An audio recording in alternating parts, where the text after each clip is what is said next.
Hello, welcome back to another edition of Junkyard Hack. Now you would think we're going to be doing a video on the Galaxie here because it's up on ramps and you got it in plain view here, but that's not the case. I do have something to show you in the Galaxie, and that's part of the video. Okay, I did an oil change and just got done that, but video's not on the Galaxie, so to speak. Okay, the seats here are the original seats of the Galaxie. I had these in the Biscayne earlier, and I decided that they didn't go well in the Biscayne. They're too narrow, and they just didn't sit right, and they belong back in the Galaxie, in my opinion. I got tired of the Crown Vic seats I had in there, so I swapped them out, and this one was ripped up pretty bad, but the support was still there. The foam was still good, and the springs were still good, but the material on top was pretty well roached. So I just had this seat cover up in my shelf of stuff, and I'd gotten this years and years ago, almost 10 years ago, and I found it and I slapped it on, and it'll look okay. And I might get one for the rear to match it, but it's designed for a pickup truck, and there you go. So out with the jump seats are the 95 Crown Vic bucket seats in this car, and here's the bucket seats, the Crown Vic bucket seats I pulled out of the Galaxie. Like I said, these came out of a 95 Crown Vic, an old cop car. So the car was parted out and everything like that. And I know they're blue and everything like that, but I'll throw a seat cover on it.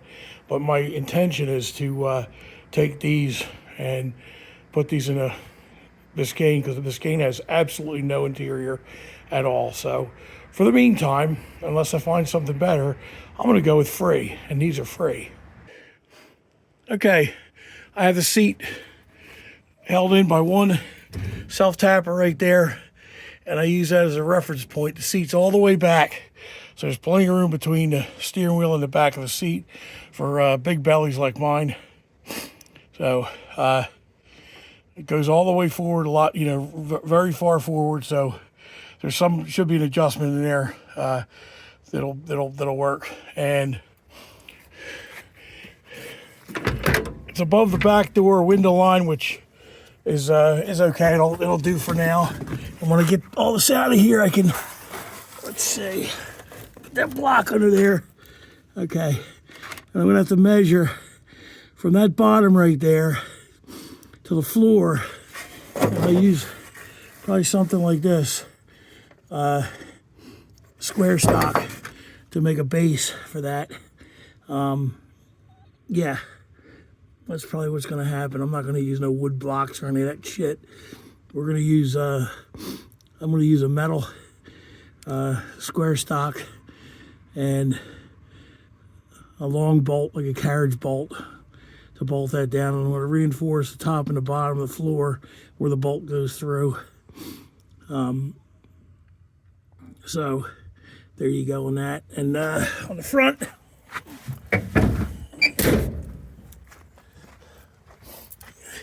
it's going to be held down with bolts on both sides. I still have to drill that one out. And before I do that, though, I want to give it a sit test. And well, what the hell? Let's give it a test right now. Let's hang on a second here. Okay, I'm sitting in the seat right now.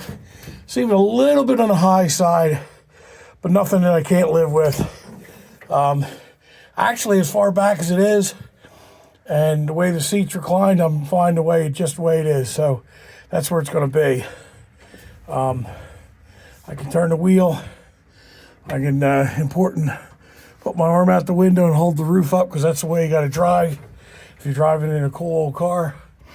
And yeah, so I think these seats are going to work. So without too much modification. Well, no modification on the seats. But anyway, a lot of work yet to be done in here. I still have to hook up the vacuum to the vacuum modulator to the transmission. I think I'm going to do that next, which means basically a 5/8 piece of vacuum line straight from the transmission to the intake manifold. I don't have any metal line. I'm not going to use any metal line for now. Maybe later I'll throw a metal line in there, but right now to get it on the road, I'm just going to use a piece of, I guess it's even fuel line. Piece of fuel line, yeah, that's it. Anyway, that ought to be good. But anyway, I just wanted to show you the progress of the Biscayne. I know it's slow progress. The weather here isn't too conducive, and I am really not up for working in the cold and in the rain and everything like that, and that's exactly what we've had here in Delaware. So I'm looking forward to getting this thing off the jack stands. Got to put back brakes on it first. So we're going to get the vacuum modulator hooked up today, and we're going to get this one seat in here, and then we're going to do back brakes, and then after the back brakes, we're going to drop her down. There's nothing else really to be done underneath as of now. I'm not worried about anything else underneath, so that's what we're going to do. And yeah, so all right. Yeah, I can't wait to get this thing up off the jack stands and on the road. I need 2 new tires for the back, so when I take the tires off, the wheels off to do the brakes, the tires or the back wheels are going to be brought, and we're going to get a set of matching tires that match the front, which are 205, 75, or 14. Real tiny, small tires, but that's the original tire size, give or take, it took. And that's what we're going to put back on it. It's going to be a low rider, and it's going to be low. So anyway, that's it for me today. Hope you guys have a great weekend. Enjoy what you're doing. Get out there and do something. Get out there and make progress. Take care, and God bless everyone. Bye.